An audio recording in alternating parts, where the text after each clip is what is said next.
You are listening to the Beltway Wars Invitational Podcast, hosted by Adam Jackson and Patrick Wilton. Enjoy the show.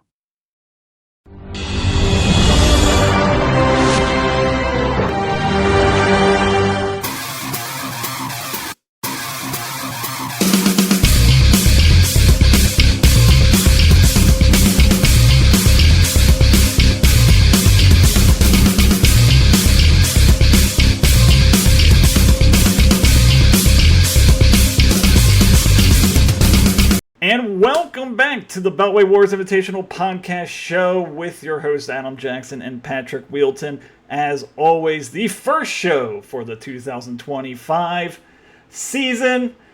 As we always start off here, we start with the draft recap special show. Probably our most viewed show of the year. We're going to go over each team. I came up with a phrase for each team. Our least favorite pick, our most favorite pick, and then they grade for each team as well. Patrick, anything that you saw during the draft? Any surprises? Anything that you kind of were like, whoa, that was kind of weird? I want to start by warning people that we're both a little bit out of practice. This is the first show of the year. First show of the brand new season. Adam had to re-record the intro like 3 times. Once. Actually, just once. But no, it's good. No, great to have football back. We are recording this at just about 7 o'clock. We have football in about an hour and a half.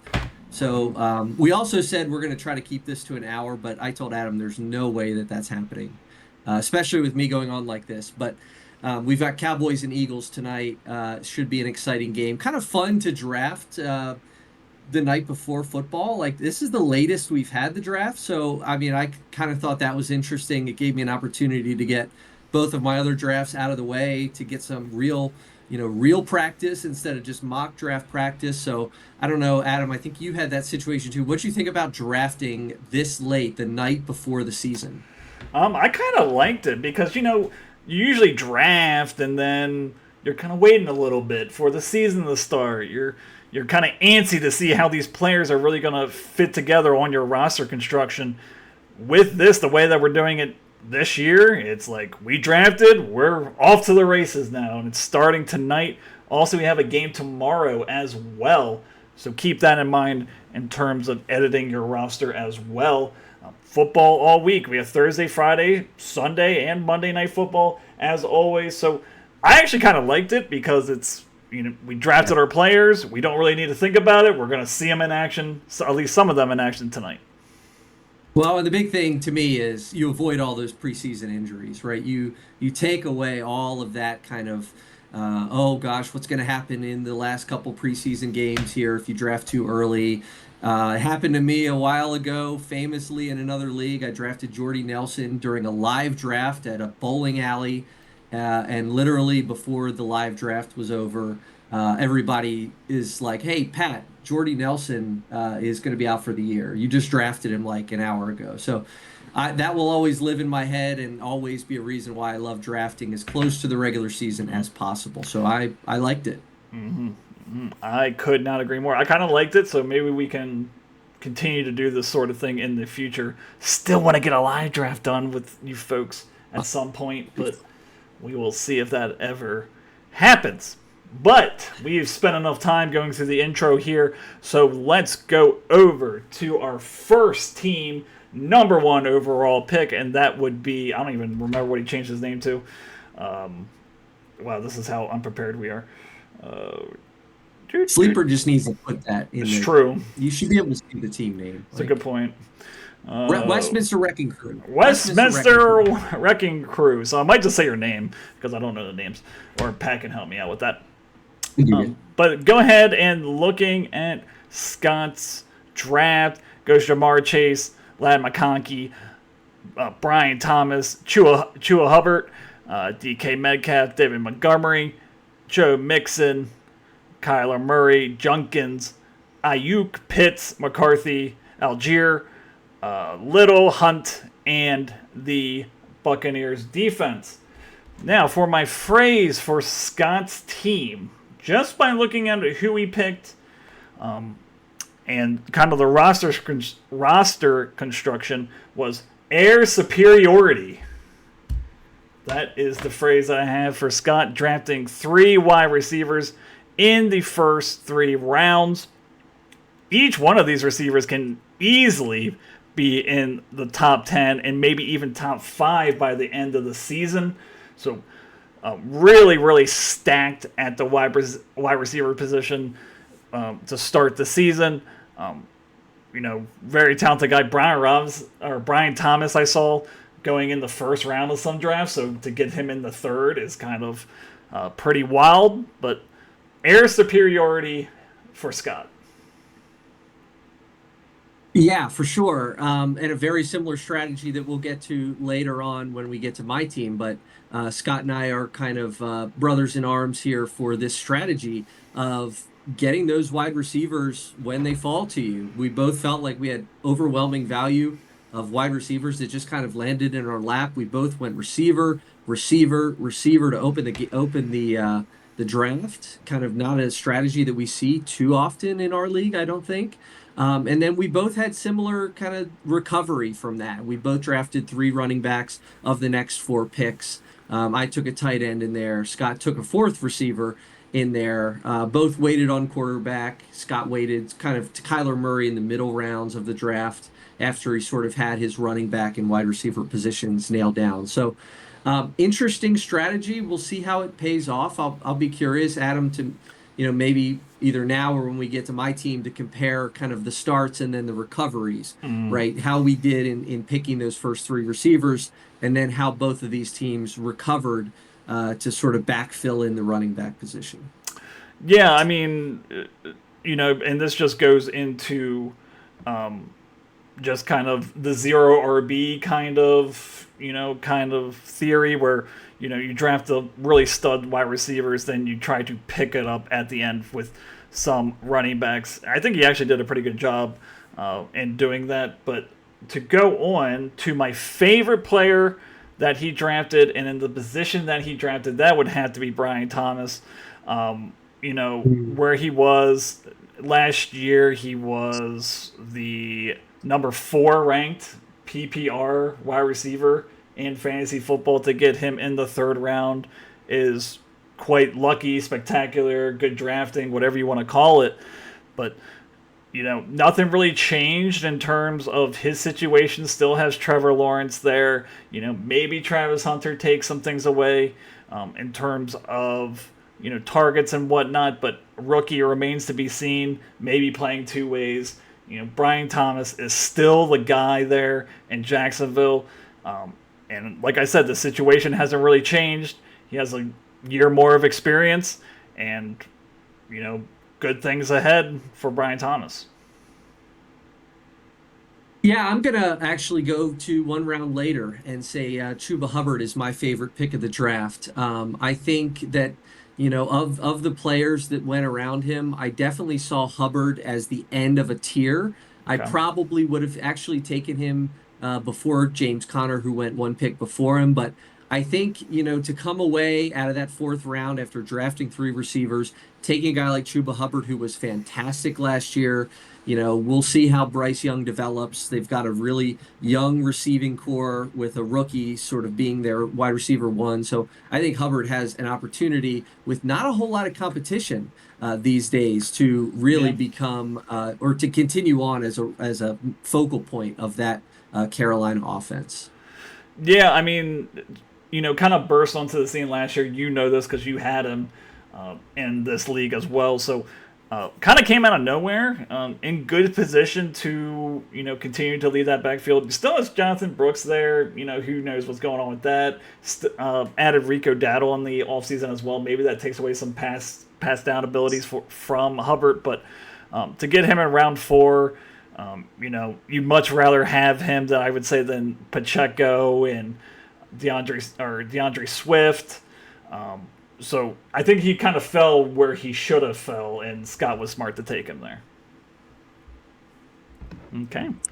So my least favorite pick for Scott is going to be a round after Hubbard. and that would be DK Metcalf in the 5th round. Reasons for this: Mike Tomlin team, very run heavy first, stingy defense, don't turn the ball over, things of that nature. Also, Arthur Smith is there, and there is not a fantasy football player that Arthur Smith likes.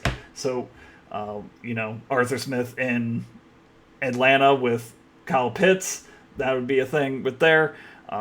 So, just from a run-first team, plays good defense, not going to really be trailing in a lot of these games, very competitive in a lot of these games, so the passing script might not be there. DK Metcalf is my least favorite pick. Believe in his abilities, I just don't know how much opportunity he's going to get in the Steelers offense. Good question for you. Would you have taken Pacheco or Swift there instead of Metcalf? No, but I would have taken McMillan. And we'll get into him later, but Jameson Williams as well. That's a little trickier, but George Pickens, I would probably take George Pickens over Metcalf. I just don't like the situation that he's in. You would think that Aaron Rodgers would, as a Steeler, would elevate his value, but we didn't really see that too much with Garrett Wilson as well. Not as much as we thought we were going to see with Garrett Wilson in New York. So, going to a run-first offense, Steelers not really prolific at throwing the ball in these recent years, just kind of scares me a little bit. But again, on the flip side of that, doesn't really have a lot of competition for targets there in Pittsburgh. Yep. I'm going to go with round 9 for my least favorite pick, Quinshon Judkins, the rookie. So interesting strategy, right? Scott picks in the 7th round Joe Mixon, who is a huge question mark. He's either going to come back in week 4 or come back in week 7 or not come back at all. Nobody has any idea. His injury has been shrouded in mystery. It apparently happened sort of outside of sanctioned NFL kind of events, activities. So there's a lot of mystery surrounding that. And there's a lot of people that are continuing to be pessimistic about his chances of even playing this season, the longer this goes without any information. So that's a long lead-in to say that, you can't count on Mixon there as your 3rd picked receiver to even play at all, maybe. But Judkins himself is having some issues, right? He has not even signed. The Browns have not even signed him yet.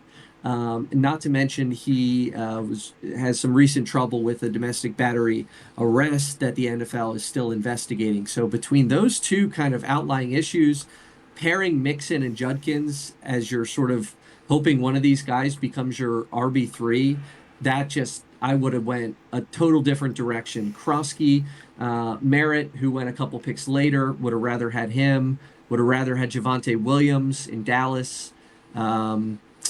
Probably would have rather had Nick Chubb in Houston. So I don't know, just a lot of question marks at that RB3 spot for Scott. Yeah, I mean, I would say after round 8 is kind of where you take those swings where it's kind of, you kind of take a risk on players. The fact that he's not even signed and missed all of training camp, all of preseason as a rookie is not a great sign for him. So, yes, I do agree that's probably a little bit of a reach. Would you even take like Ramondre Stevenson or Najee Harris at that point? I'm not sure. That is a question. But yeah, just a little too rich for my blood there in the 9th round for Scott, especially because of he needs to hit on his running backs because he didn't take any in the first 3 rounds. So it really needs to be solid there. But Chua Hubbard, Montgomery, and even if Mixon comes back, this looks way different. If he only misses 4 weeks, it's watch out, everybody. Yeah. So, yeah. So with the grade for Scott, I had a B+ for Scott. Just viewing the top talent at the top here, wide receivers, they're going to be able to carry most weeks, and with Hubbard. And, I mean, people sleep on Montgomery, just how good he is when he is healthy, just because Gibbs is there as well. Good 1-2 punch there. Kyler Murray, kind of a question mark. He needs to run more. And then, you have Kyle Pitts, also the only tight end. I'm surprised both of us didn't say that was our least favorite pick. But Kyle Pitts there in the 11th round was not picked as well, or was the only tight end for Scott picked in this draft. So, B+ is what I would give Scott. Okay. I'm taking the easy way out. I'm not grading these. I think it's bad for karma for me to grade these, but I took the coward's way out. I stuck all the teams. It took a while. I stuck all the teams into a grademyfantasyteam.com just to see like what it would say. Compare it to maybe what you think. Little bit of weirdness, like the lowest grade was a C and the highest grade was a B-. So it didn't really give us a lot of deviation, but we're going to stick with it. And it actually gave Scott the lowest grade of a C. Lowest grade in the league. Everyone else either had a B- or a C+, but a C for Scott. It said his QB room of Murray and McCarthy was about a C+. His running back room got a C-. His wide receivers got an A-, of course. Tight ends, kickers, and defense all were Fs for what it's worth. So, yeah. I mean, I think those Fs combined with sort of weaker than average running back and quarterback kind of sank the score there. Yeah, so, everyone's afraid of AI taking our jobs. Pat opens his arm and has a warm embrace for AI into his life to make his job easier. I did it the old-fashioned way. I just guessed. I don't believe in fantasy karma in terms of that. But, so, you said Scott had a B, C? Just a C? A C, yeah. And then C. I had him at a B+, so we had him at a little different. But we will see how it plays out in the next, over the season and see who's right or not. But let's go over to Dustin's team. Dustin's team is whose, Patrick? Dustin's team is the Berlin Banshees, taking his beach home in Berlin, Maryland, Ocean Pines. Shout out Ocean Pines, the Berlin Banshees. Very bougie of Dustin here, taking That's right. his second home. But His second home. with Dustin's squad, takes Bijan pick 2. Drake London in the second round. Williams, Connor, Adams, Waddle, Rice, Warren, Shakir, Goff, Reed, Broncos defense, Mayer, Burden, Lutz, and Buckkirk as his kicker. Going through Dustin's squad, kind of very, balanced, I would say, which leads me to my phrase for Dustin's squad, which would be flexibility. Flexibility for Dustin's team. Because looking at his 1, 2, 3, 4, 5, 6, 7, first 7 picks were either a running back or a wide receiver. I'm pretty sure that's the only team that did that, checking my work right now. No, Scott was also as well. But Dustin, kind of spread it out a little more, didn't go 3 wide receivers in the front end, took Bijan. Everyone thinks that he's probably going to be the number 1 overall running back. So takes the best running back there, goes Drake London, and then Williams, Connor to round out the top 4. So, very balanced there. Waits on quarterback, gets Goff in the 10th, Mayer in the 13th. Or Drake May, sorry, I keep saying Mayer. It's May. But with Dustin's squad, I would say that my favorite pick for Dustin would be... Hold on.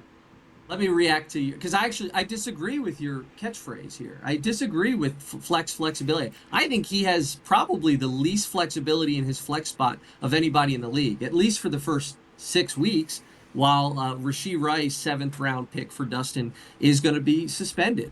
So you've got only 3 running backs on this entire team. So call that 2 of those guys obviously are starting at running back for you. The third one, you only have 1 running back option to start in the flex, and suppose a guy like James Conner gets hurt. He's getting older. Well, anyone can get hurt, but I'm just looking at it based on the season as a whole. Someone that didn't come up with phrases, by the way. He took a tight end in the 8th, so you're either starting Connor in your flex, or you have to drop down to a guy like Shakir or Reed, Jaden Reed in the 11th round. So I don't see a ton of options there for flex, but. Flexibility is my thing once Rashid Rice comes back. I guess an important caveat there. But going over to my favorite pick for Dustin, that would be in the 3rd round, Kyren Williams. Here, really, really solid running back 2 on a Rams offense that's known to be explosive. McVay uses all his playmakers in very creative ways. Doesn't really have any competition. You have Blake Corum from last year. He didn't really do anything. Still 25 years old, very fresh, catches the ball, runs the ball, gets goal line work as well. So, when I'm looking at these 3, 4, 5 rounds, really looking for players that have an opportunity to be, the number 1 overall running back, that at least have a possibility of that occurring. Now, I don't think that's going to happen for Williams, but I do think that is a possibility for him to reach that type of ceiling in that offense where, you have Puka Nacua, you have Devontae Adams, you have, all these, playmakers that's going to take the pressure off of Williams, maybe like a forgotten man there in LA. So, that's why he's my favorite player. He's always been very good in, the 3 years that he's been in the league, 7-7 in his rookie year where he was 88th in PPR. So top 10 finishes in the last 2 years. To get him in the 3rd round is a good investment. I agree with you. And to me, he was the end of a tier. It dropped off to James Cook and Amari and Hampton after that. So I think it was the last of a tier, which is great. My favorite pick was Drake May. I'll keep it very simple. I was going to draft Drake May as my first quarterback, but since Justin Fields was there, I went with Fields. I was going to draft May as my second quarterback, but Dustin grabbed him at the beginning of the round. He never got back to me. So I like him. I like him better than Goff. I just knew I could potentially wait for May longer than Goff. That's why I didn't take him a few rounds earlier. But Dustin took Goff in the 10th and May in the 13th, and I think he may end up starting Drake May more than he starts Jared Goff. Yeah, I mean, looking at this, he was going to be a target of mine later in the draft as well. I know I kind of sniped that Prescott from you. He was actually the only quarterback I did take in this draft. I was kind of looking for that running quarterback that I could take later that might be a good little, throw in when Dak has a tough matchup, things of that nature. But, definitely someone I was targeting, definitely a good pick there in round 13. Could prove to be, a reliable starting quarterback. Maybe not so great as a real-life quarterback, but that doesn't matter in fantasy. You can still score fantasy points and your team loses every week. So, good on Dustin for seeing that and pairing him with Goff especially, because now you can really play the matchups about who you want to start.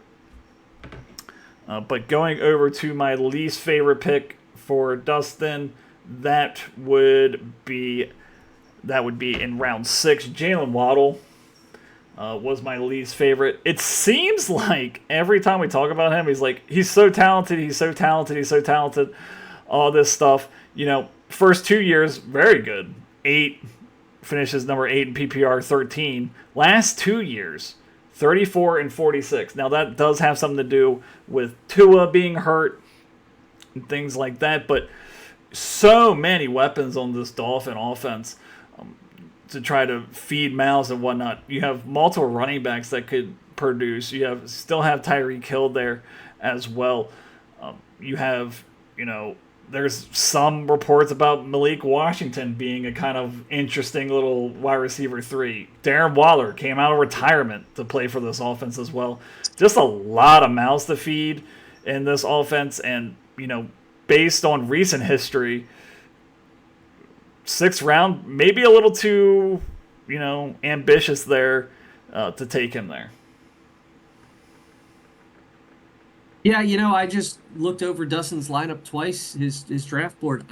There's not really much that I don't like. I really like a lot of it here. I guess the only quibble I would have is like very small. Like personally, I may have preferred Brian Thomas over Drake London, but like I literally, I don't see any fault to lay at the feet of Dustin here. I think I agree with just about all of his strategies here. Um, Maybe not taking Goff. Like I said, I'm not too high on Goff. I think there was some other kind of depth value to get in that range. Maybe you nab a guy like, I don't know, Ollie Gordon from Miami Yeah. with the hope that he turns into, and that would solidify a running back room that is top heavy but shallow. So I don't know. I generally really like Dustin's draft. Yeah, so I agree with you on that because I gave Dustin a grade of A minus Yeah. for his draft. Just very balanced, weighted on quarterback, took a high, I would say high ceiling, high risk though, tight end, but if that works out for him, that's just great. But takes a very talented rookie. Dustin took a rookie last year too, and how did that work out for tight end? So At he tight end, yep. he took Brock Bowers last year, so maybe he might be the tight end whisperer. Who knows? Yep. But very solid draft for Dustin. Don't see much flaws. Maybe just the quarterback trying to pick the right one each week, but Jared Goff, very capable fantasy quarterback, and Drake May with his rushing ability, very capable as well. Yep. Uh, Draft my fantasy team, grade my fantasy team, gave Dustin a B minus. So, Okay. top half of the league, we'll say, in terms of rating. So his QB room, C minus, didn't love it. Running back room, A minus. Of course, 3 running backs in the first 4 picks, but still did a good job with receivers at a B minus. Tight end, taking Warren, C plus. Kicker B minus, and defense took the first defense, the Broncos, A plus on the defensive side of the ball. Right. So So going B minus. over, okay, so B minus, and I had him at A minus. But let's go over to Tom's team. Tom's team is named what? You better have that still open. Dude, I do. The Finksburg Kinks. Okay, the Vicksburg Kings for Tom in the third slot of the draft. Goes Barkley in the first round. Brown, Daniels, Sutton, McMillan, Hawkinson, Golden, the wide receiver for Green Bay, Addison, Krosky, Mills, I think that's his name. Merritt. Merritt, Krosky Merritt. Bigsby, Aubrey, which is the first kicker taken in the 11th round. Spears, Eagles defense, Ray Davis, Tesla. I don't even know who that is. And I don't know who the other. Tesla, yeah. And who's the other guy? Say that name. Where are we? Ayumanor. Ayumanor. Okay. Yeah, the number 2 wide receiver potentially in Tennessee. Mm-hmm. Okay, didn't hear about him, so we're not gonna waste time on that. But Tom had a kind of balanced strategy as well. Goes 2 running backs first 2 rounds, then picks Jaden Daniels, the third quarterback off the board. Kind of interesting they took him ahead of Jalen Hurts. I'd like to get your take on that. Then goes wide receiver to end out his top 5. But for Tom, my phrase for Tom was rookie upside. Like some young. Rookie upside. Like some young. Okay, same idea. Rookie upside because, as we know, Tom, we've seen him draft throughout the years. He always takes these high upside wide receivers or running backs. Did the same in this draft as well. McMillan, Golden, Krosky, Merritt. And then the 2 wide receivers at the end of the board as well. Taking stabs at people that he can get value for the ADP. Getting them where 2 of these people I've never even heard of. So good on Tom there. But second years too. Yeah. I mean, like second year guys, Chase Brown, True. Ray Davis, and Jaden Daniels. So not even just rookies, but second year guys. Okay, but going over to my favorite pick for Tom in this draft would be in the 5th round, talking about rookie wide receivers. That would be McMillan. Everything you really want in a rookie quarter or a rookie wide receiver situation. Upswing in the quarterback play. Bryce Young's playing a lot better than he was. No competition. And on a bad team. So, they're going to be behind in games a lot. There's going to be a lot of passing script. Bryce Young is getting better. He improved over last year. And there's really no competition in targets, especially after they traded away Adam Thielen to the Vikings a couple weeks ago. So everything's really setting up. And you would also think that if they didn't trust him to be a solid producer, they wouldn't trade Adam Thielen away. So that's probably just gives you more, reassurance as well for McMillan. Talented player. I think he was drafted 7th overall. Big kid, can go up and get the ball, but can also run nice routes as well. Good hands. So, this is what I'm kind of talking about. Take the stab in these middle rounds to see if you can pick a player that might end up in the top 10 of wide receivers or somewhere around there. He definitely has a shot to do that. Yeah, no, I agree with you. I'm going to go a little bit different. A couple rounds later, with Matthew Golden, rookie wide receiver for the Packers in the 7th round here. I would have taken him had he gotten to me, half a round later. He was definitely queued up. Of all the recent years for the Packers, I feel like this preseason is, in a weird way, it's weird because he's a rookie, but in a weird way, like, people are kind of on the consensus that he's the wide receiver 1 there. Yeah. Like, usually, we're always talking about 4 or 5 guys. It was my biggest issue last year with Reed because I just thought there were too many mouths to feed in that offense. So this year, I feel like all the hype is around Matthew Golden, and the other guys at least feel, at least in the media and in the fantasy analyst community, is that he's kind of standing out from those other guys. So I really like that pick. I think there's a lot of hype around him, and if he clicks, that's a great wide receiver 3 for Tom. Yeah, for sure. Definitely. So we're kind of in the same vein, just different types of rookies and where they were drafted, but kind of the same thing. There used to be a cluster of wide receivers there in Green Bay that you weren't sure who was going to get the ball, but now it really sounds like they're really going to hone in on Golden, with injuries as well with the Packers, but seems to be off to a good start in the preseason. Let's see if it can translate over to the regular season. But with my least favorite pick for Tom, that would be Jordan Addison in the 8th round. Kind of the opposite here.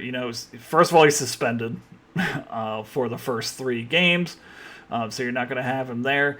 Vikings just added Adam Thielen back to the mix in Minnesota. Also, Jalen Naylor's still there as well. Justin Jefferson, of course, has to be mentioned. Just a very, kind of like the Green Bay wide receiver room of a couple years ago. Just very, very crowded, and you're not sure that, he's going to be suspended the first 3 games, but is it going to take him a little longer to, get back up to speed? Is it really like he's back to normal in week 7? You just missed half the season with a guy that's wide receiver 3, maybe? He could be the wide receiver 3 at that time. So, just a little too rich for my blood there in the 8th round. Probably would have taken, I definitely would have taken Shakir first ahead of him. I would have taken Williams. Maybe even, well, he already took a tight end, so you don't need to worry about that. But, somewhere around there, if he would have dropped to the next round, I would have been more okay with it. But I think there was better options than Jordan Addison there. Yeah, I mean, I sort of like Addison. I think he represents, when he's healthy or when he's unsuspended, he's proven to be a kind of a monster, and the Vikings, we'll see under McCarthy, but at least in the last year or so, they've proven that they can sustain 2 pretty elite fantasy wide receivers. So I kind of like the value there. If he, when he returns, I think he represents a higher ceiling than most of the other players that were taken in that range. So I don't mind that pick. However, there are a lot of question marks with the wide receivers. We sort of talking out of both sides of my mouth. As much potential as there is with Addison, Golden, McMillan, and Sutton, I feel like there's an equal amount, maybe a little bit less than half, but of risk in some of these guys. I mean, Yeah. you are relying on two rookie wide receivers. A lot of times the second year receivers are when these guys pop. Rookie wide receivers, it's a tough position for those guys to come up and be elite right away. So relying on those guys to be in your starting lineup, maybe in round 3, I would have waited on quarterback. I would have maybe let Daniels pass. And because I went running back to start the draft, I might have felt more comfortable with a Jackson Smith and Jigba or a T. Higgins or somebody who is just going to be a target monster that we have a little bit more assurance of their success. So that's my only quibble, but generally I really like his team. Okay. So who was your least favorite player? Well, Daniels, just the pick. Oh, just Daniels. I would have gone wide receiver. Yeah. Oh, okay. Yeah, that makes sense. But Daniels, very talented player, just didn't like where he was taken. Okay, so the grade that I gave Tom would be a B. Very balanced, but again, there are, what stops him from being an A. There are a lot of question marks about, that wide receiver 2, wide receiver 3. He really needs McMillan and Golden to, at least one of the two to pop off, and Jordan Addison to come back and be the same player that he was before he was suspended. Have the same role as well, or he could really be looking at a, black hole there at his wide receiver 3 spot. So B. Okay, yeah. Well, GradeMyFantasyTeam.com agreed with you generally, B minus. So again, top of the half of the league in terms of the rankings that it spat out. But quarterback A minus, running backs B minus, wide receivers kind of what I was talking about a little bit, a D for that position.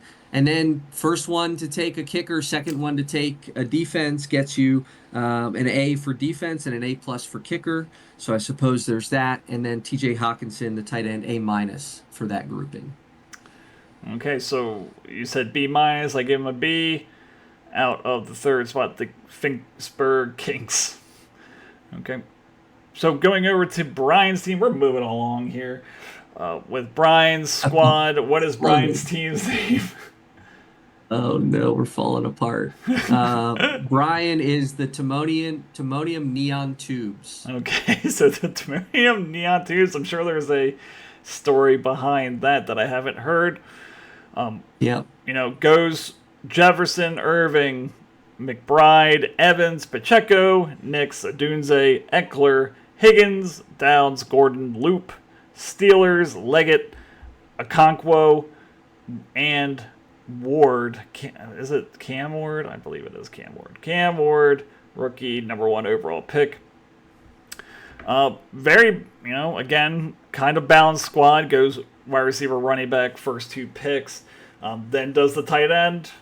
Evans in the 4th and Pacheco to round out the 5th round. So, 2 running backs, 2 wide receivers, and a tight end. That's a good core to start off your squad with. My phrase for Brian's team is youth and experience, or youth versus experience.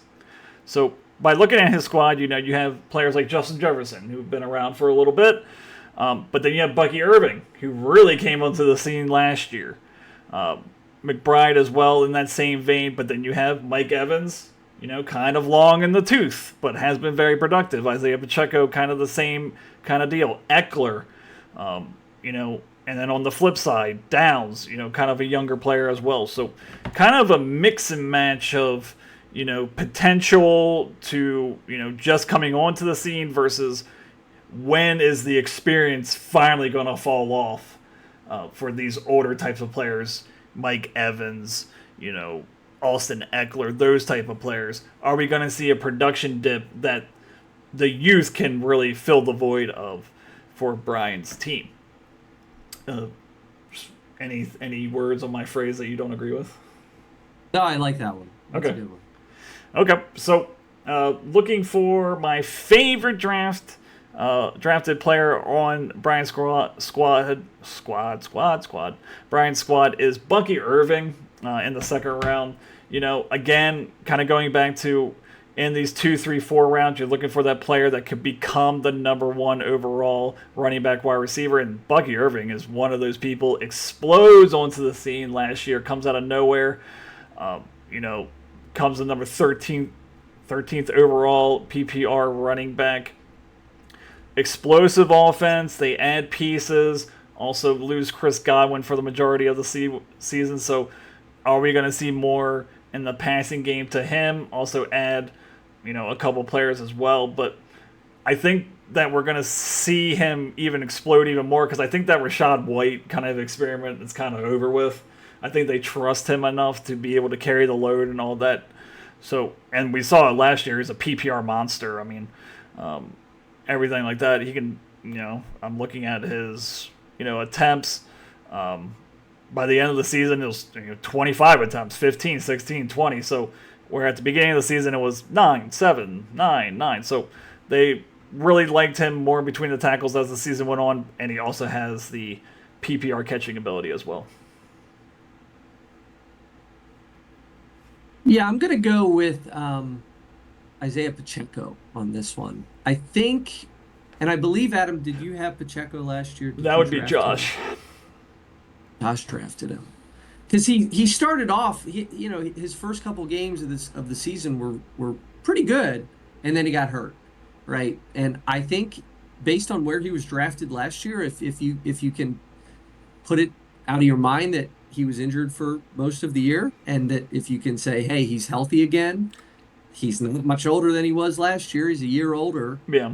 Why can't he perform like a RB1? Why can't he be a top, 24 pick? He goes in the 5th round here. So I just like the value. And just generally as a trend, like he was able to pick a tight end in the 3rd in McBride and a quarterback in the 6th in Bo Nix. And I don't feel like he really sacrificed at the running back and wide receiver positions. I feel like Jefferson and Evans are a solid core, and Irving and Pacheco is also a solid core. So I just think the top, 6, 7 picks for Scott just worked really well. Brian. Brian. Sorry. That's fine. Just with Pacheco, you just have to. I know, they did add Elijah Mitchell. There's still Kareem Hunt there as well. I'm not sure if it's, are they just going to be straight backups, or, is Hunt going to get the goal line work? They seem to use him a lot last year as well. So I just don't know, and I didn't pick him as my favorite pick just because I'm not sure if he has as much of a stranglehold on the running back starting job, like fully being the starter, 80% of the snaps and everything like that, as he did in the past. So I think that's why you saw him fade in this draft a little bit. It's just, what's his kind of usage going to be? What's Kareem Hunt's usage going to be? And all that good stuff. So that's the only really concern I have. How many carries a game does he need for you to feel comfortable with him in the 5th round? 15. I think 15 is a good number. Okay, so in 2 games last year, he had 15 and 19. So if he starts out this year the way he started out last year, for sure, he's on target. So for sure, yeah. But then again, that was before the injury, so just keep that in mind as well. Is he fully 100%? I haven't heard anything, but it was a pretty brutal injury that he did have. So. But let's go over to the least favorite pick for me. Kind of nitpicking because, didn't really have too much of an issue with really anything here. Only Austin Eckler. I think that there was better picks here. How long does he have that he's the starter? It's kind of like one of those things where he's going to be valuable in the first 2-3 weeks. And then I feel like he could start to lose any value that he has. Lots of, viable options behind him that, the Commanders kind of like. Does he just, lose some of the rushing ability and just becomes a pass catcher? We've all dealt with that kind of running back situation. So just a little bit concerned about what his starting role is and if it's, feasible to continue to have that expectation in the future. This is kind of where I would more like to take, someone with a little more upside, Krosky, Merritt, or Bigsby, that kind of thing. I would have wait a couple rounds and just get those players instead of someone that might be, not usable by week 5. Yeah, I'm gonna go with Bo Nix here in the 6th. I think it's a fine pick. I'm not a Bo Nix guy. I don't think he's what did he go with, the 7th quarterback off the board? I don't know. I think I would have preferred Mayfield that went, Yeah. 8 picks, 9 picks later, something like that. Or I think I would have just preferred doing, and I did it. I just waited. So I don't know. If I don't get one of those first kind of 5 or 6 quarterbacks after Mahomes, after Burrow, I'm just kind of not interested in that middle group too much. Yeah, for sure. I can see that. That's just a drafting kind of strategy that you've really always had. So, yeah, I can agree with that. Maybe a little too early. Yeah. Yeah, I can agree with that. But going to Brian's grade that I had him at a B as well. Justin Jefferson, kind of maybe some questions about J.J. McCarthy, but they'll get him the ball. That's fine. Bucky Irving, obviously, as I mentioned, very good. Trey McBride, as long as he can get in the end zone, because he didn't get in the end zone at all last year, very good player. Mike Evans, still very high value there in the 4th round, and Pacheco. So, very sound squad. Give him a B. Just, maybe some questions about Eckler and Tyler Loop in the 12th round. All right, and I'm going to skip all the positional categories to save a few minutes here. Okay. But Brian, the computer gives Brian a C+. Okay. A C+. Okay. So let's go over to Mike's team. What is Mike's name?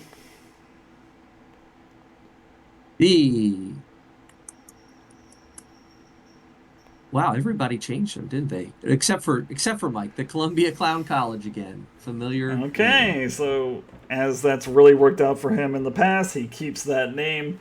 Doesn't want to change anything. Maybe a better luck this year with that squad name. But going over his draft, Gibbs, Bowers, Cook, Wilson, Williams, Hunter, Mayfield, Dobbins, Williams, Godwin, Mooney, Benson, Ravens defense, Goddard, Elliott, and Rico Daddle. Starts off with Gibbs, very fine pick there. Some even have him as the number 1 overall running back. So great pick there at 5. Then takes Bowers, the top tight end from last year in round 2. James Cook, serviceable running back there in round 3. Garrett Wilson, the top target there in New York, and Jameson Williams, who has a lot of upside this offseason. So my phrase for Mike's team is wide receiver mayday. Wide receiver mayday. Yeah. Which we will get into why that is with my least favorite player. But to start, we'll go with my most favorite player drafted on his team, and where he was drafted would be Jameson Williams for Detroit in the 5th round. Hold on, I'm going to sneeze. Oh, God. Very professional here. Jameson Williams, heard a lot of good things out of camp that, they're really going to try to stretch the ball down the field this year with the Lions, with the new offensive coordinator that they have. So that's really his forte, speeding down the field, catching those long passes.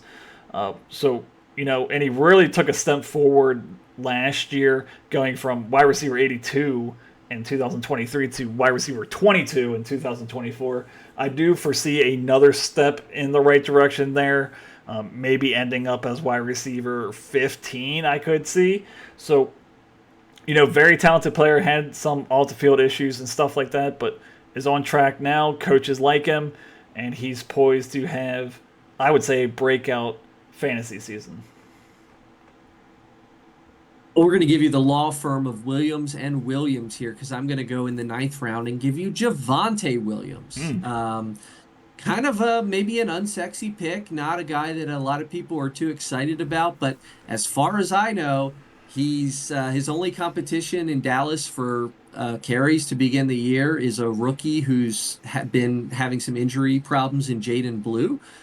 Javonte Williams seems like he's gonna be the running back in what could be, a pretty good offense. Granted, one that after trading Micah Parsons may be throwing more than they're running, but I think for getting a running back four in the ninth round that is gonna be, on the better side of a starting split, I kind of like it. Compare that to J.K. Dobbins, he picked him a round before. Dobbins is kind of maybe the second guy in an offense with a rookie who, has what did he go in the fourth or fifth round? I think, his backfield mate, R.J. Harvey. So I kind of like Williams a little bit more than I like Dobbins. Yeah, it's kind of like those two are kind of weird situations where it's like, is the rookie going to take the next step? I know that they've been talking about Blue a lot there in Dallas and with J.K. Dobbins. Obviously, all the rage this offseason was R.J. Harvey. So how long can they hold off the rookies, or can they hold them off for the entire season? Who knows? Could. And if they do, those are two great picks for Mike and his squad. Well, we're going to find out very soon in about 35 minutes. Okay. So let's keep it moving here so we can all watch football. My least favorite pick for Mike is going to be in the fourth round, and that would be Garrett Wilson for the New York Jets. Goes from Aaron Rodgers, had his injury problems and all that rest of that stuff. Now goes to Justin Fields, who is a run-first quarterback. Struggles with accuracy. I know that Justin Fields and Garrett Wilson were at Ohio State at the same time, so maybe that helps with their chemistry. But yeah, I watched Justin Fields play with the Steelers. It did not help any of their pass catchers. I'm just concerned that we're going to see a step back for Garrett Wilson. Not because of the talent of the player, but just the player that's actually getting him the football. Yeah, I'm going to say James Cook on this one. That was my other option, but yes. There have been questions about workload for James Cook over the last couple years. He generally, I think, had 15 or so, maybe, I don't know what the exact number, but just looking at his attempts, probably averaged 15 or so carries a game last year. So, that's kind of what we talked about earlier, but I don't know. I kind of see him as the beginning of a tier, and I never like taking kind of the first of a tier. I like waiting to see if I can get an Alvin Kamara or a Kenneth Walker. In my mind, those guys fall in a very similar range to James Cook. So I don't know. I think I probably would have gone with a receiver there, either Smith and Jigba or Higgins, and I think I just would have felt a lot better about my wide receivers without sacrificing too much at running back. Yeah, and I mean, just looking at his stats, first year, 2 touchdowns. Second year, 2 touchdowns. Last year, 16 touchdowns. Does anyone believe that he's going to have 16 touchdowns again this season? I don't think so, so I think regression is in his future just because Josh Allen's there. He's going to get his rushes, more talented. And, wide receiver room, with Shakir there, and Keon Coleman now should be progressing in his development as well. Also have Dalton Kincaid there. So 16 touchdowns, I would say I would take the under on that bet, which will hurt his fantasy value. And I think they like Ray Davis too, by the way. I think they like him.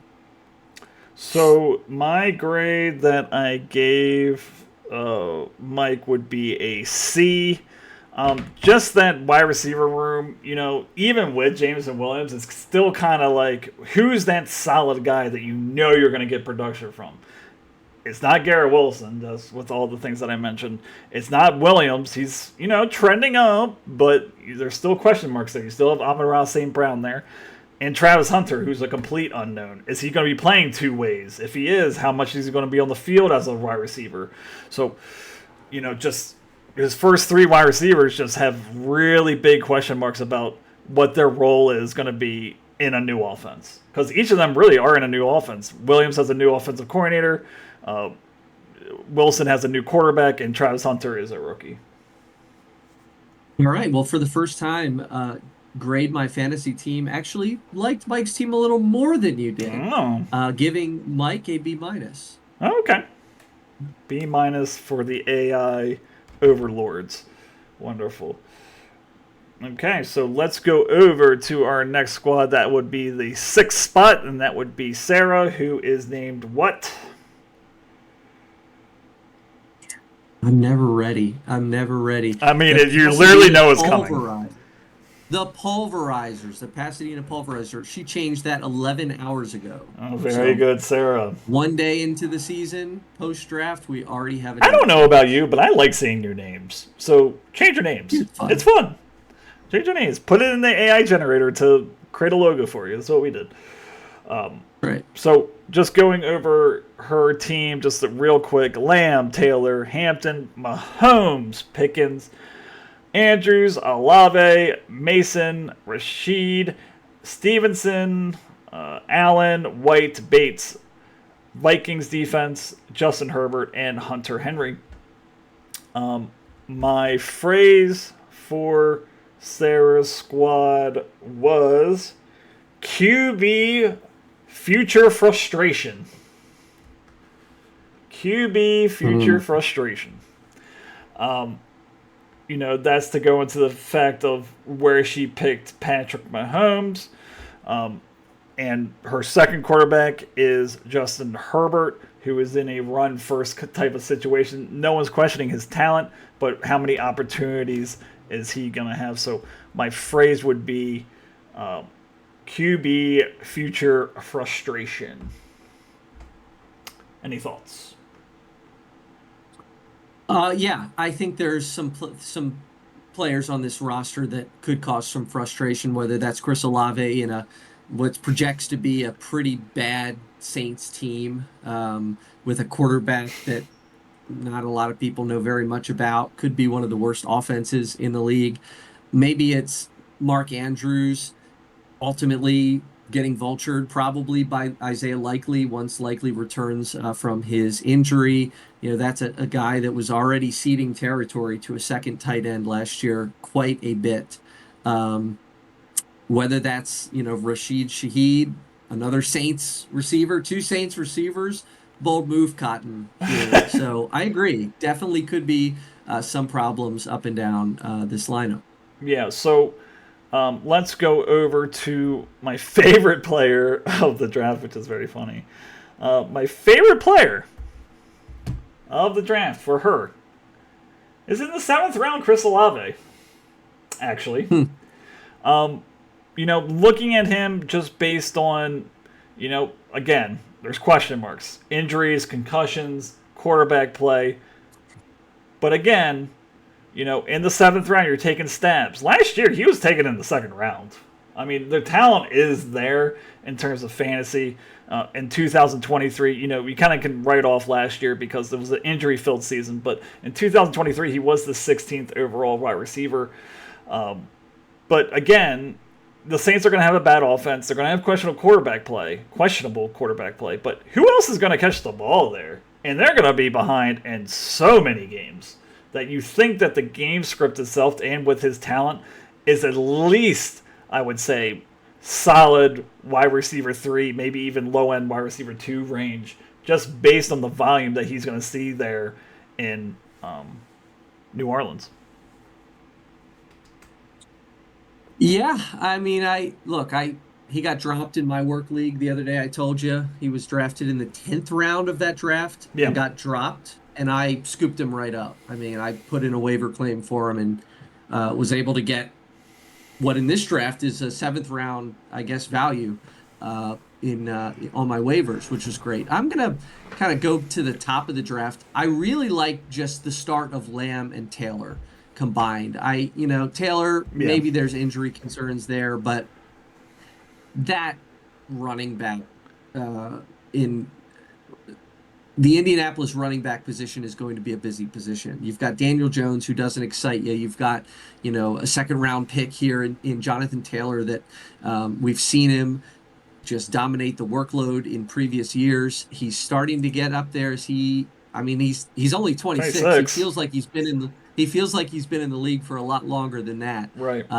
So he could very well be just getting into the prime of his career. Again, if him and Lamb do what a lot of people know that they can do, I think that's just a solid start to the draft.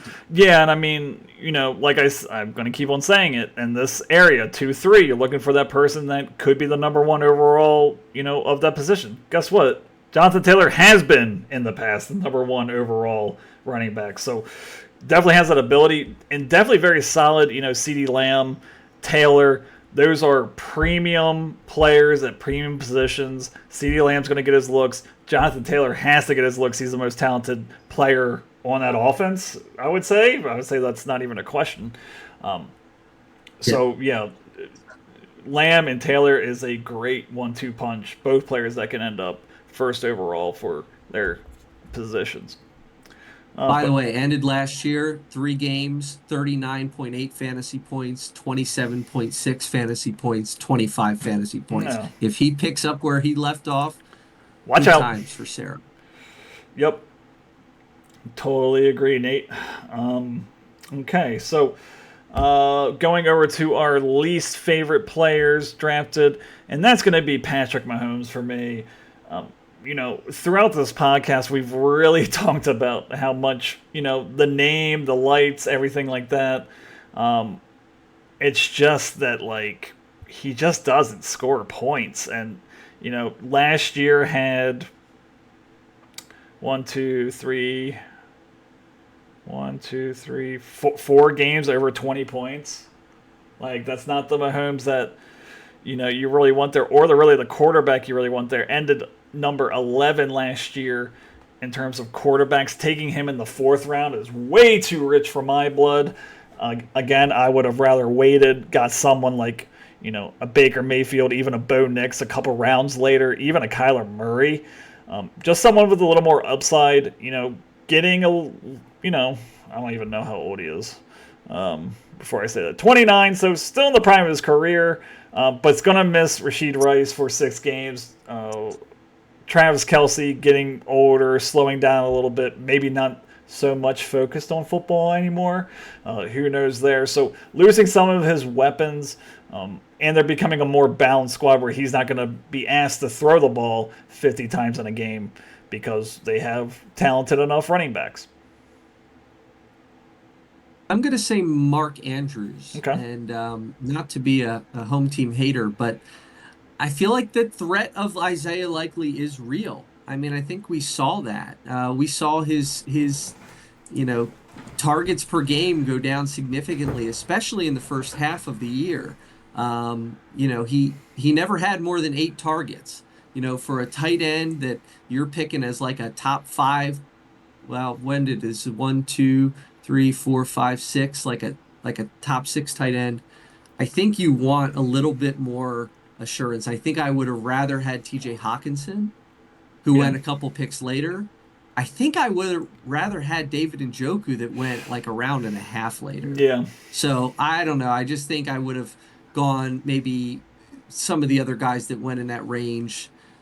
Travis Hunter could have been interesting, but even David Montgomery, Waddle, heck, I might have taken a chance on Rice at that point as well. So I don't know, just not a favorite of mine going into this year. Yeah, I mean, I will say, just to keep on that train of other tight ends you'd take and ahead of Mark Andrews, I took Evan Ingram ahead of Mark Andrews in a draft. So, and he went 2 rounds later. So even that far, I would say, I'm more confident in Evan Ingram's kind of position in his offense more than Mark Andrews, because now you have, I mean, this is weird to say, but you have a lot of weapons on offense with the Ravens. You have Derrick Henry who's going to get his looks. You have Zay Flowers who's going to get his looks. Rashad Bateman's going to get his looks. You have DeAndre Hopkins there as well. So, and like you said, Isaiah Likely coming back in the near future. Just lots of mouths to feed there with Baltimore.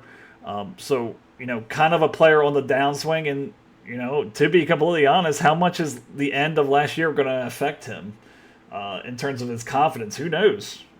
It could. So just a lot of question marks there in terms of Mark Andrews. And in the 6th round, you're kind of drafting him based on what his past production was, not really what his future production may be.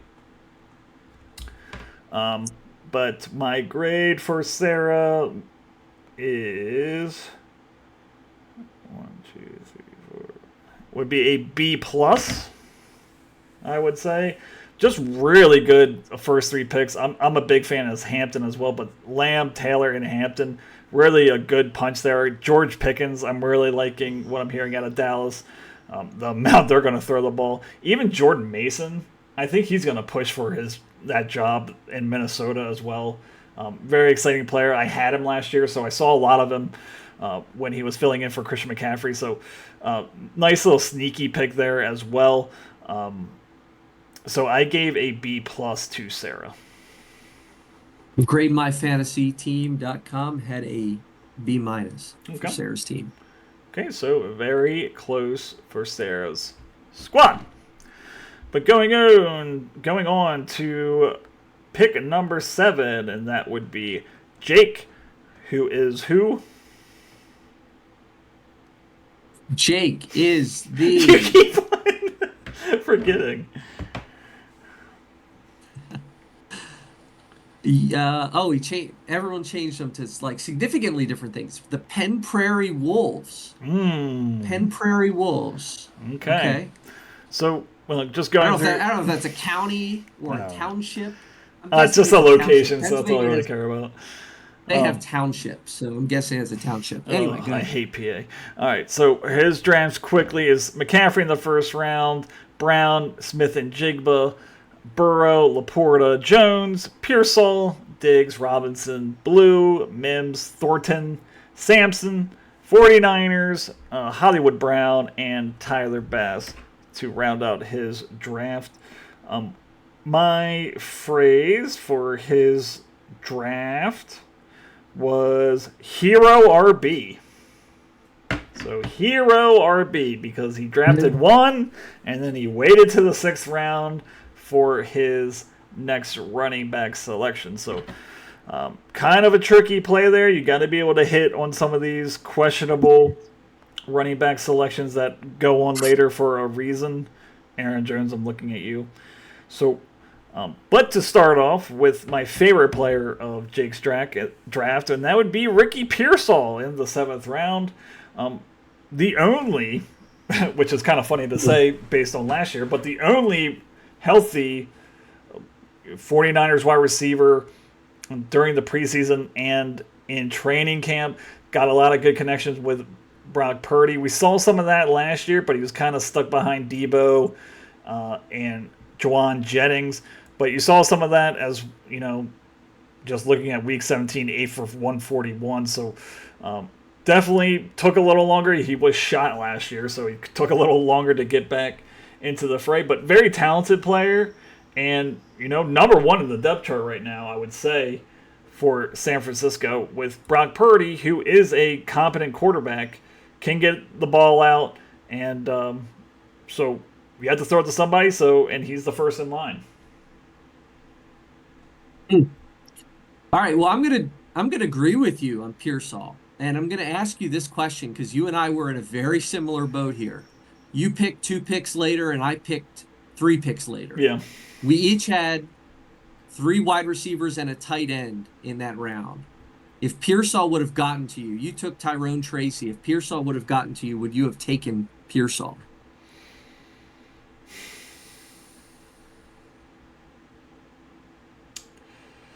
that would have been really hard because I was so not good on running back. But suffice to say, I do love the player. I don't know if I would just because of my roster construction, going with 4 wide receivers there. But, I mean, that would have been a really, really tough decision.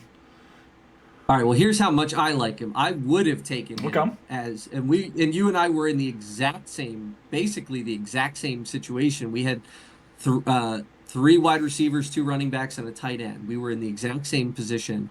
I would have taken Pearsall there. I took Jaylen Warren. Had Tracy been there, I still would have. I was hoping Pearsall was getting there. He was queued up, and I was pissed that Jake took him. But I think it's a great pick. He's a great wide receiver 3. He's going to be the only guy there to throw to aside from Kittle to begin the year, really. And I think he's just going to get peppered with targets from Brock Purdy. For sure. On that. Yeah, I mean, talented player, just kind of got off to a rough start of his career, but fully healthy, number 1 there in San Francisco, so should see good things out of him, especially out of the 7th round to get a number 1 wide receiver is pretty good. But so now my least favorite for Jake would be Aaron Jones. Kind of went over this a little bit. I do think Jordan Mason is going to push him for a job. Aaron Jones is now 30. 30 is the age that things start to fall off unless you're Derrick Henry. So I don't think they didn't bring in Jordan Mason just for him to sit on the bench. I think that he is going to be involved. He's a bigger back. Got a lot of work in the preseason as well. So, in the 6th round, would you have rather taken David Montgomery, who you know what his role is? Would you have rather taken Tyron Tracy, who, is a starter, does have Cam Scannabo back there, but, we don't know what he's going to be because he's a rookie and was hurt all during the offseason. You know what Jordan Mason is, and he filled in quite nicely for Christian McCaffrey last year in San Francisco. So I'm just scared of that pick a little bit, as his second running back. It's kind of scary. Yeah, fully agree, and it's probably the reason why. Wait, we're taking least favorite Yes. pick here? Yeah, Laporta for me, and Okay. it's kind of for the reason that you're talking about. Like, by the way, I had DeAndre Swift queued up, and Jake had a chance to take him. I did not, but Jake passed on him and took Sam Laporta. I kind of consider Laporta to be the beginning of sort of the next tier, right? I kind of see Bowers, McBride, and Kittle as a tier of their own. I don't know. The difference between Laporta, Kelsey, Hawkinson, and Joku, that kind of group, even Engram there, kind of like we talked about in the context of Mark Andrews. I think I'd rather get a DeAndre Swift there, a guy who's going to have, a guaranteed workload there in an offense that may struggle to throw the ball at times with a Caleb Williams who's still kind of in development. So I don't know. I think that I just don't like that that pick there necessarily. Yeah, I completely agree there. Better options there, I think, just wait on tight end at that point if you really want, or just wait to see what comes back at that Aaron Jones spot. Get a better running back there. Yeah, let me tell you, before you grade it, I'll tell you, Jake texted me and said, not a huge fan of how my Beltway team turned out. Mm-hmm. We'll see if they can stay healthy. I don't love the depth that you lose when you get when tight ends and QBs are picked earlier. So I think he maybe felt pressured, kind of like we're talking about here. You sacrifice that depth to get a quarterback in 4 and a tight end in 5. Yeah, so I gave Jake a C for this. Just kind of a lot of questions there. Laporta, Christian McCaffrey, the injury history. Now, there's nothing to say that he's not going to play, but, last year they didn't tell you anything about his really injury. So with that and the lack of depth, as was kind of talked about, kind of concerned about that. You got to make sure Burrow has a monster year, like a 50-touchdown year, to really justify him putting there just based on your roster construction. A.J. Brown, yes, he is the number 1 there, but run first team again. Saquon's going to get his looks. So, how much opportunity he's going to get. Talented player, but, fantasy football is all about opportunity. So, I gave him a C. Okay, grade my fantasy team gave Jake a C+. Okay, so me and AI are as 1. Going over to our next team, and that would be Alex with the Owings Mills Ozempic I think. Oh man, the one time that you beat me to it, I actually had Well, up it that says it time. up I was here. I don't ready know to why. go. I don't know why. I was ready to go. Damn it. Okay. You So, sniped me again. Just like you did twice in the draft. You yeah, yeah, yeah. sniped me again. We'll get to that when you get to your team. Okay, so Alex's team, Derrick Henry, Allen, Harrison, McLaurin, Swift, Judy. Say his name. Abuka. Mbuka, Charbonnet, Abuka. Mbuka. Silent G. Oh, okay. Kraft, Harris, Loveland, Dicker, Commanders defense, Dobbs, Jordan Love, and Wandale Robinson. Again, took that first running back, then waited to the 5th round for his second. I don't think it worked out too poorly for him in terms of that, but there are some other question marks that I do have for this squad. So my phrase for his team is hopeful optimism. Hopeful optimism with his squad. And mainly that has to do with these 3 of these 4 wide receivers, Harrison, Judy, and Mbuka. Harrison had a very disappointing rookie season. You need him to jump. You're going to be optimistic about his jump into the next tier. Judy, quarterback change from Jameis, who just lets the ball fly, to Joe Flacco.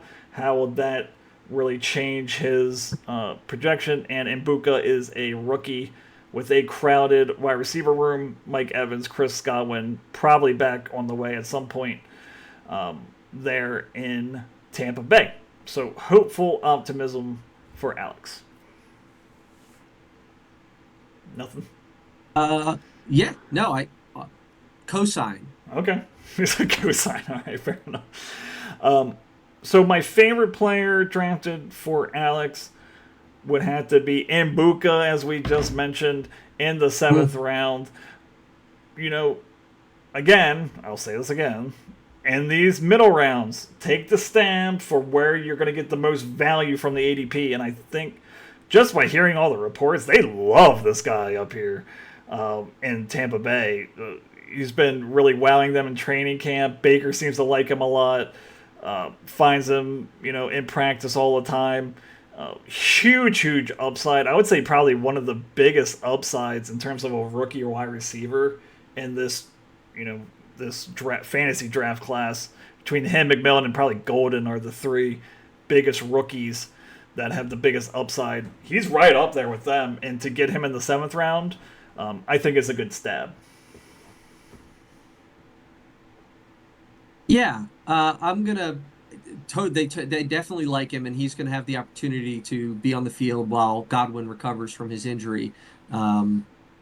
Probably going to be week 5 or so that Godwin returns. So definitely a chance for Ibuka to get a nice head start to handle a decent target but share. he has that. Godwin has the same scenario with he could either be out 4 weeks or all year. They're not sure, right? Oh no, I don't think so. I think they're pretty confident that Godwin's going to be like 5, 6, maybe 5 or 6 somewhere in that range. Okay. Yeah.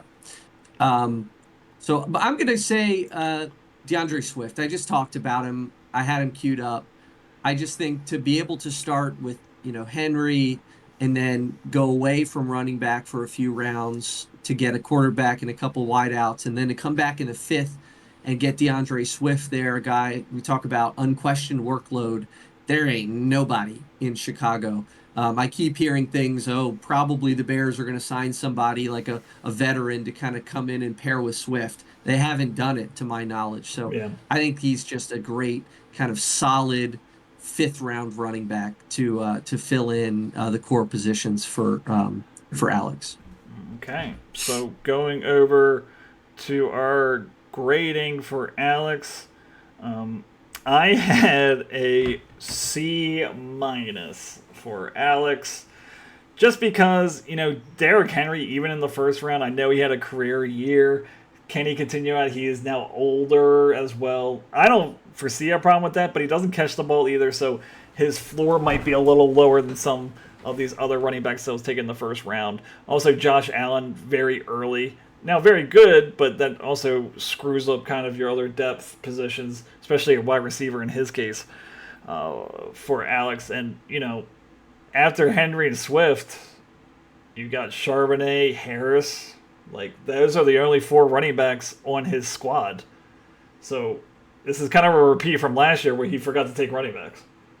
Or the year before, one of those two. So, C- for Alex. Okay, C+ for grade my fantasy team. Okay. So, going over to yours truly, that would be the Union Bridge Badgers. Just a quick rundown of the draft. Genty, Achane, Kittle, Hill, Moore, Ridley, Tracy, Etienne, Prescott, Pittman, Allen, Kirk, Kincaid, Cedric Tillman, Houston defense, and Fairbairn as the kicker. My phrase that I had for my squad was past production equals future results? Question mark. So basically, my rationale for that was with Tyreek Hill. Does he go back to what he was in the past, or is this a further decline based on the player that he is now? Can he grab into that well one more time and put up a 1,300 yard season, or is he at that point where he's a 900 yard receiver in the NFL? Also, Dak Prescott as well was in that thought as well. Injured last year, was good a couple years, was really, really good a couple years ago. Kind of fell off with some injuries. Can he become that player again where he's, in the top 5 in quarterback conversation in terms of fantasy? So for that, yeah. So basically it's just Prescott and Hill, past results equal future production. Is that the case or not? Sorry, say that again. Past production equals future results? Question mark. Past production equals future results. Yeah, I think that is definitely the theme, because we have seen either flashes or sustained periods of success for a lot of the guys on this team. The one, however, that breaks the mold, and I'm curious because you took Ashton Genty here in the first round, rookie running back. Mm-hmm. I am always the guy. I don't know if I've ever articulated this. I never want to be the guy that is faced with taking a rookie running back in the first or even second round. Mm-hmm. I really don't like it. It's so hard to put my faith into a rookie at a position that just, man, I don't know. So yeah, I have hesitation, so I'm glad you didn't make me that guy. So the only other time I've done this, it worked out quite well. I took Kareem Hunt in the first round, and that worked out wonderfully. So interesting. I'm not as afraid as that. There's literally, other than Brock Bowers and Jacoby Myers, there's no one else there with the Raiders. Now, game script could be weird, but again, he catches the ball, so not too concerned about that in terms of game script. He's really the all-around back that you could ever ask for. But yeah, all the mock drafts I did, I never took him in the first round, so that just goes to show you. But let's keep it moving here. My favorite player from my draft is Devin Achane in the second round. Very, very happy that he was there for me to pick. Definitely has upside to be the number 1 overall running back. Catches the ball, runs the ball, does everything, really. Speedster, can work the goal line, all that good stuff. So with Genty and him, I think that's a really good 1-2 punch, and I loved having Devin Achane there. I was very happy to see Lamar Jackson go because I thought that might be where he was taken. Yeah, I'm going to go. I obviously like that. I think I told you during the draft, had St. Brown not been there, I would have taken Achane there and made him my second round pick. I actually am going to talk about another Dolphin here, and that's Tyreek Hill. You get him here at pick, let's see, 12, 24, 36, 37, 38, 39, pick 40.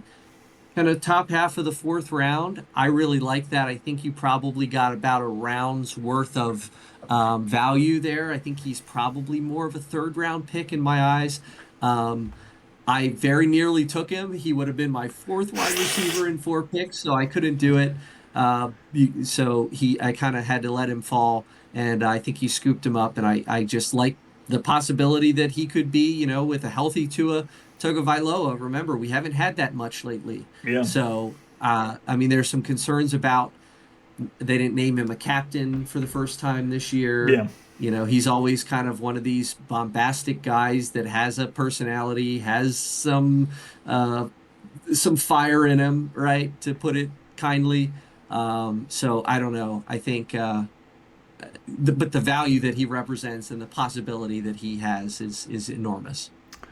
For sure. So going over to my least favorite pick, and I'm interested to see what you think about this because I'm now even looking at it. I want to say you did. I wanted to reiterate. I'm so pissed that you took Prescott and Allen. I didn't want to talk about them there, but I obviously. I thought you were going to pick Allen there as your favorite pick, but that's okay. I liked. I didn't want. Yeah. Okay. Both of them. Yeah. So my least favorite pick is in round 8. That'd be Travis Etienne. I like the player a lot. I like his talent. There's just so many people there. You have Tutin and Bigsby. It's not even sure if Travis Etienne's the starter or not. It's just I have a feeling that this is really going to be kind of ebbs and flows. Who's the hot hand gets the starter, and you're not really going to know when it's a good time to start him. So looking back, I'd rather just take someone with a little more upside, or even wait a little longer to get my fourth running back, and just kind of keep it like that because 8's a little steep, and I needed a little wide receiver help. Even taking Stephon Diggs there, I think would have been a better option for me. Instead, I have to go Michael Pittman a couple rounds later. I just think that there's too much uncertainty about him. Very talented player, again, like I keep on saying for a lot of these guys, but it's just about the opportunity that they get. Yeah, I think I agree with you to some degree on ETN. I'm gonna say Calvin Ridley, and it may or may not be biased by the fact that I For had sure. him while he sucked last year, dropped him, and then you picked him up and he was great. So I'm probably a little bit biased there, but I don't know. I think for the reasons that you're talking about, maybe your depth waiting until the 7th to get Tracy and then going in with ETN in the 8th. Probably, if it was me, I think I would have looked at Aaron Jones or David Montgomery. I think probably especially Montgomery in that spot to just sort of grab a running back there. Not a huge quibble with it, but I think there could have been some better wide receiver value maybe in the next round or two that you could have looked at instead. But it's not a huge sore spot for me. Yeah, for sure. So, going with that, my grade... Oh, gosh. I had to write these all down. My grade was a B-. Just because of, the kind of the wide receiver position, like my running backs, but even the depth after that with my wide receivers and running backs, I'm not a huge fan of, other than Braylon Allen. I think that was actually a pretty savvy pick. But, I liked him to prove it sooner rather than later. But, if more Hill or Ridley go out, I had to replace them with Pittman, Kirk, or Cedric Tillman, which is not a good look for me in that regard. So, B-. Okay, you got a B- from the grade myfantasyteam.com as well. Very good. There you go. All right, going over to our co-commissioners team, or commissioner plus commissioner 1A, I don't know.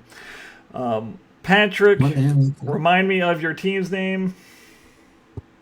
The Pratt Street Po Boys. Pratt Street Po Boys.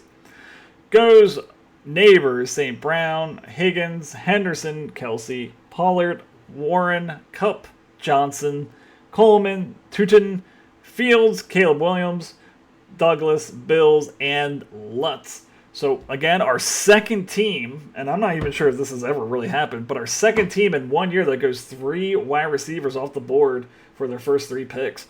But again, and base it on well, actually, that's not my phrase for this, but again, aerial assault for Pat here. Neighbors, St. Brown, and Higgins, very good wide receivers that are going to carry him a lot of these weeks.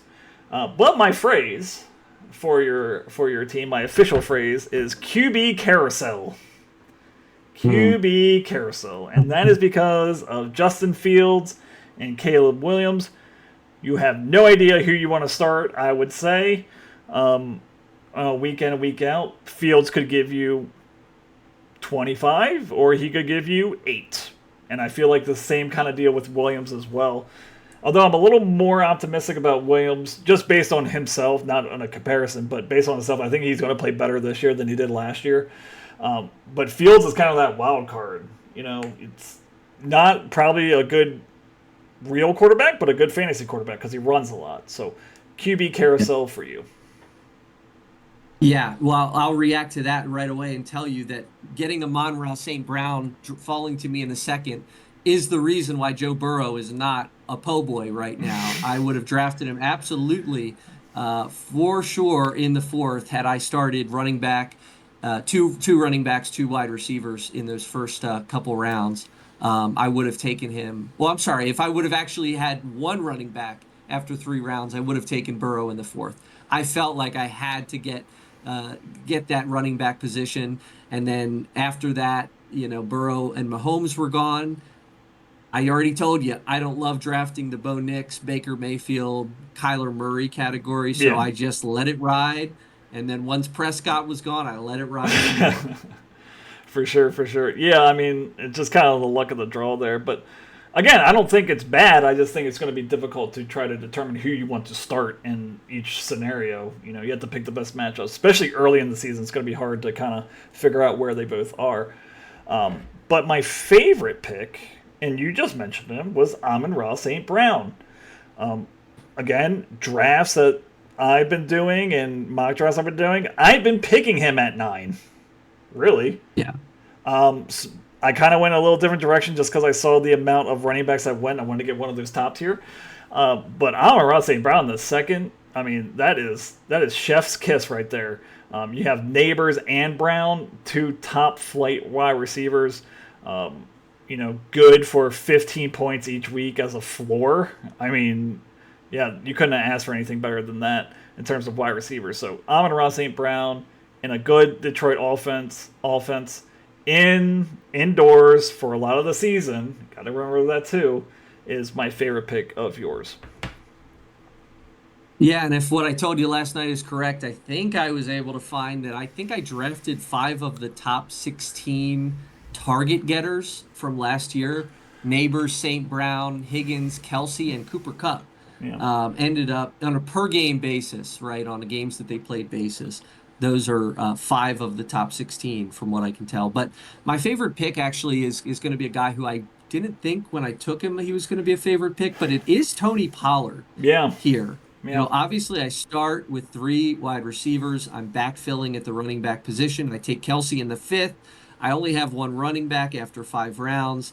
And the guy that goes 2 picks before, RJ Harvey, I really like. And I had him queued up. I was kind of ready to take Harvey. So, but then I realized, like, even if Harvey had fallen to me, I would have been drafting 2 rookie running backs. I already told you my skepticism with rookie running backs.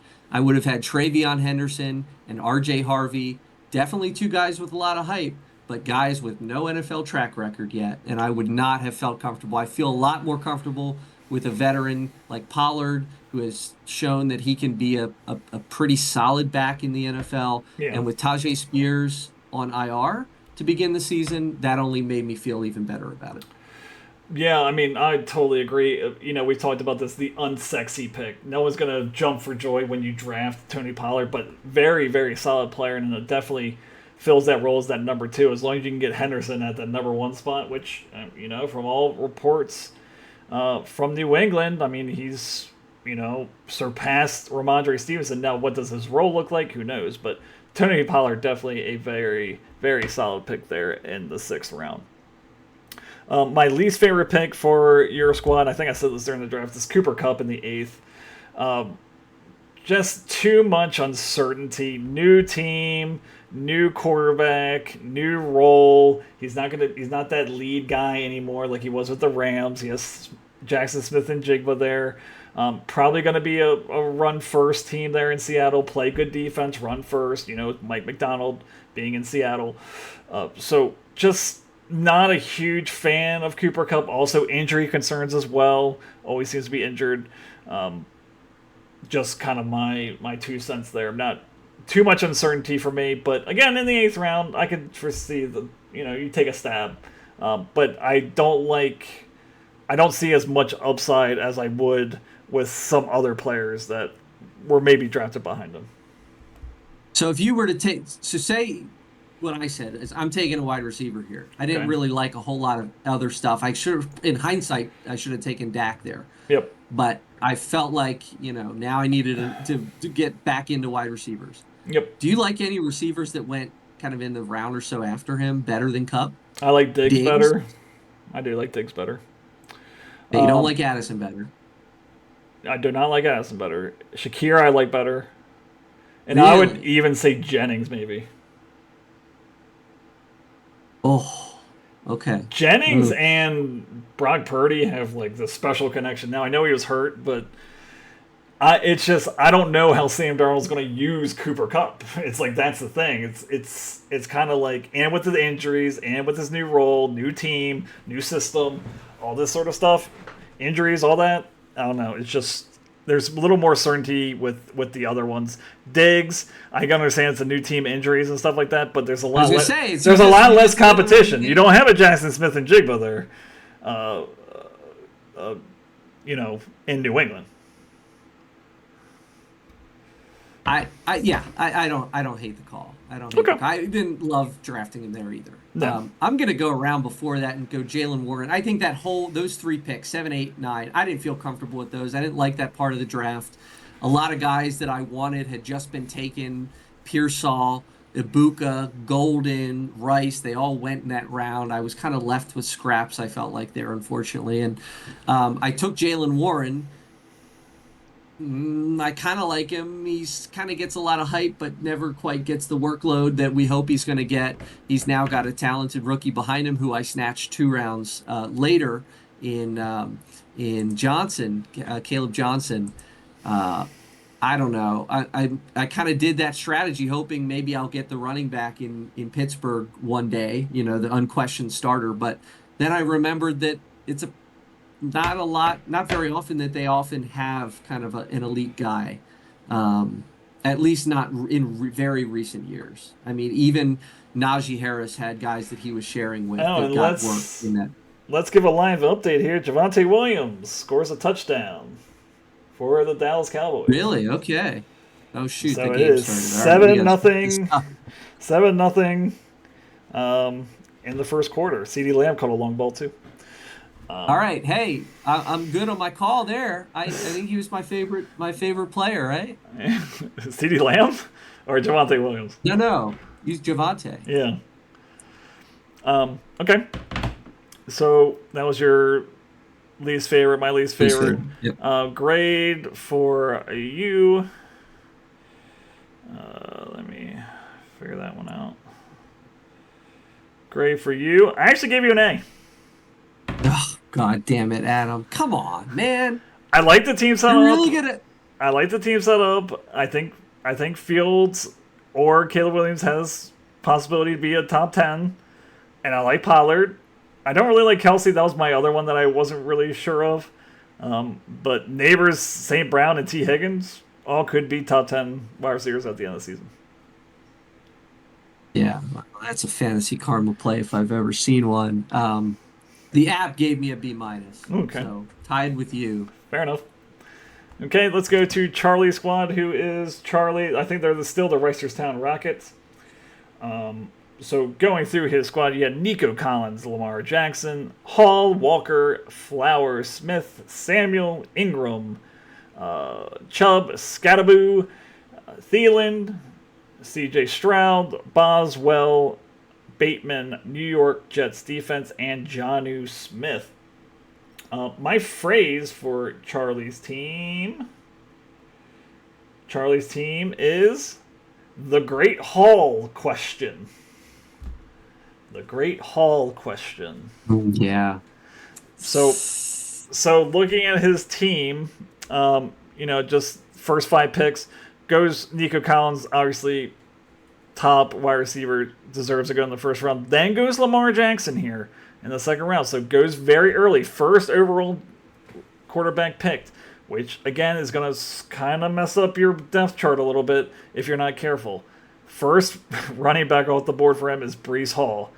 That is scary. We'll get into it in a little bit. Then Kenneth Walker and Zay Flowers to round up the top 5.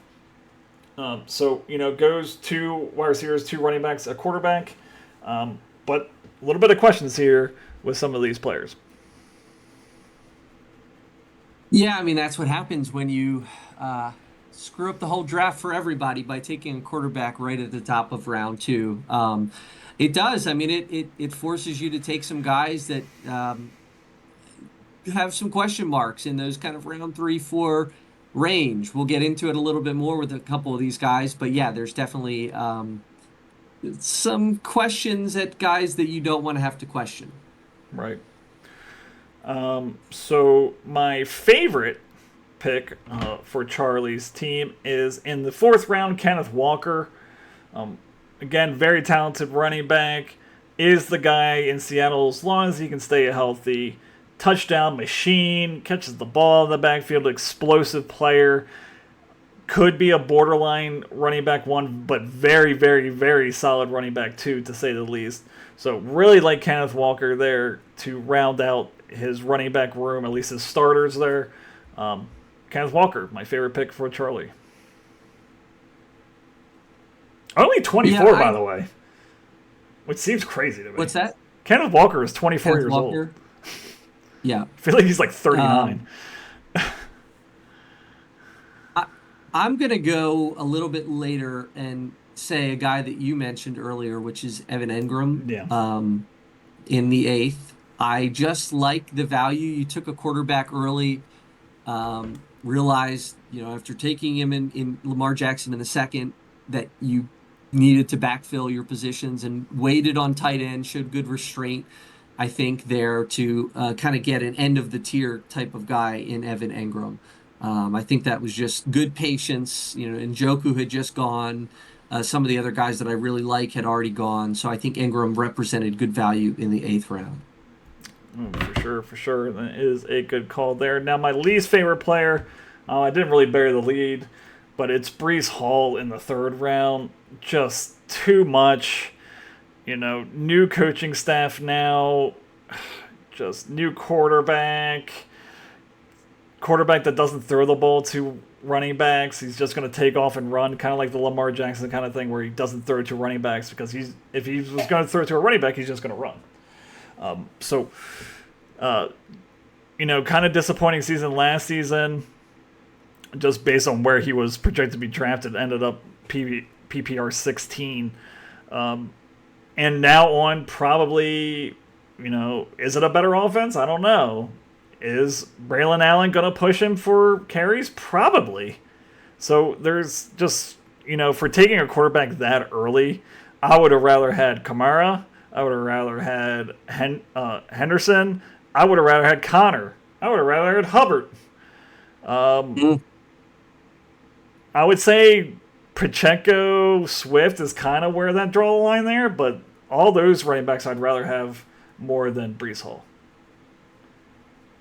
Yeah, agreed. The vibes have been a little bit off for Hall and the Jets for some reason. There's a lot of hope for Braylon Allen. Obviously, we both believe that. You took him in the 11th, so could potentially be a troubled situation for a guy that, when he came into the league, everyone's like, oh, Breece Hall. But I think, has it been his efficiency that is he one of the guys that we always talk about when it comes to like yards per carry? I can't remember if he's one of the problems with that or not. Yeah, so, consistently, kind of hot and cold. He has some really, poor games from an efficiency standpoint. I am going to talk here about Zay Flowers in the Yeah. fifth. Um, this is, I am usually tougher. I don't know how you feel about this, Adam, but like when it comes to fantasy drafts and stuff, I end up with very few Ravens because I feel like I'm tougher on them. Yeah. Certainly feel that way about Zay Flowers, and I mentioned Mark Andrews earlier. But I would have rather had Xavier Worthy, Devontae Smith, Calvin Ridley, maybe Jerry Jeudy. A lot of these guys I think I would have rather drafted in the fifth round there. So I just struggle with him as a wide receiver too. I'd like to have him as a wide receiver 3, but I think he gets pushed up in Charlie's depth chart here. Yeah, for sure. Ravens wide receivers, unless you're Anquan Bolden or Derek Mason. Again, a lot of weapons there in this Ravens offense. How much is going to be used? He ended up as wide receiver 25 last year. So, middle of the road. I think he also missed some games as well. I don't think, maybe he didn't. No, he didn't. So 25, so, around there. But again, they've added more pieces as well. So DeAndre Hopkins, I'm not saying he's going to be anything special, but he is going to get some targets. So who does that go away from? I think it might be Zay Flowers. But going over to the grade for Charlie. And they paid Bateman, by the way. I mean, yeah, I know. Yeah, Charlie, I gave a C plus. Well, Charlie likes Bateman too. He drafted him. That is the same grade that the grade my fantasy team selected, C plus. All right, perfect.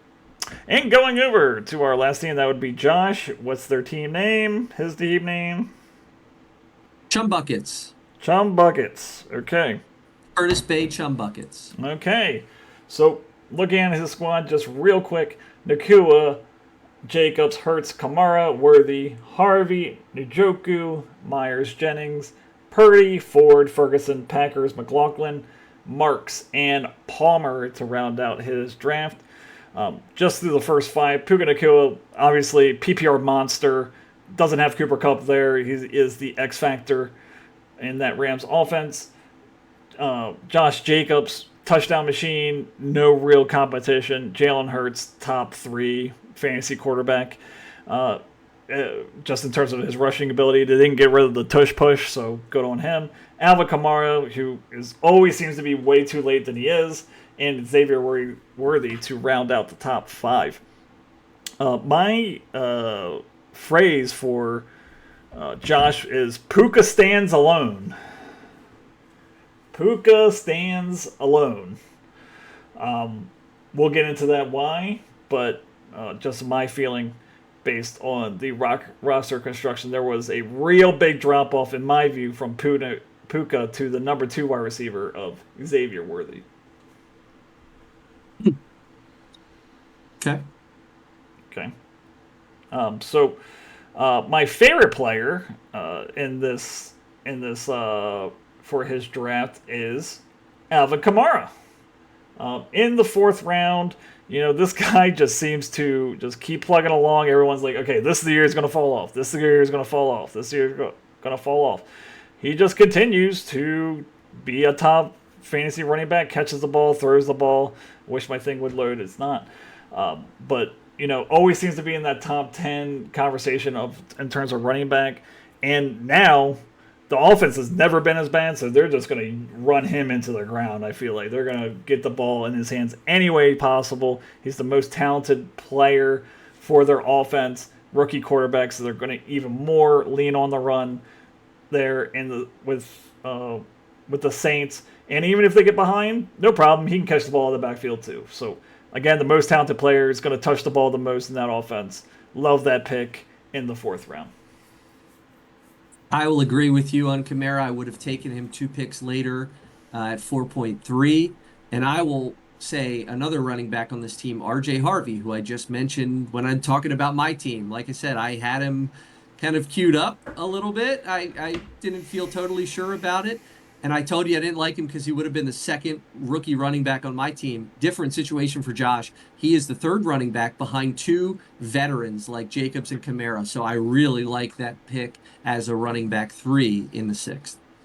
and Jalen Hurts runs a touchdown in. So it's now 7-7 in this game. That's Josh's third round pick right there. There you go. Okay, so my least favorite pick for Josh's team is going to be Xavier Worthy. You know, just I don't know why I feel this way, but you know, PPR number 33, that's not great. Mahomes is throwing less. Very speedster, very hit or miss type of player. The consistency is a worry for me. I just want more consistency out of a wide receiver too. I would have rather had, I don't know, Devontae Smith for sure, and Calvin Ridley. I'd rather have those two. If DJ Moore would have got to him, that would have been an interesting conversation. Maybe even Waddle. I'm not sure if I go that far, but he's just too hit or miss. He'll win you a week, but he'll also lose you 3 weeks because he doesn't touch the ball enough.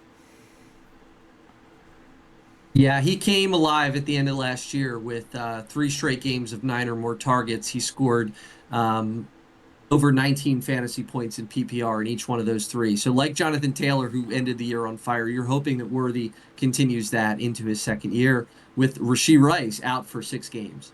Right. So who is your least favorite pick?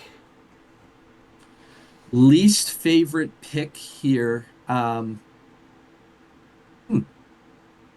don't know that I have too many.